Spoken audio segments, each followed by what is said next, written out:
Hey everyone, welcome back to my channel. In this video I will show you how to change your Roblox password in just a few simple steps. First, open Roblox on your phone.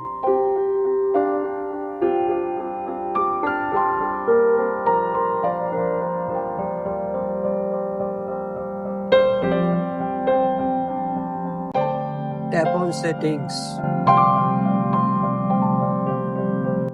Next, go to the account info section. Here you will see your account details. Next to password.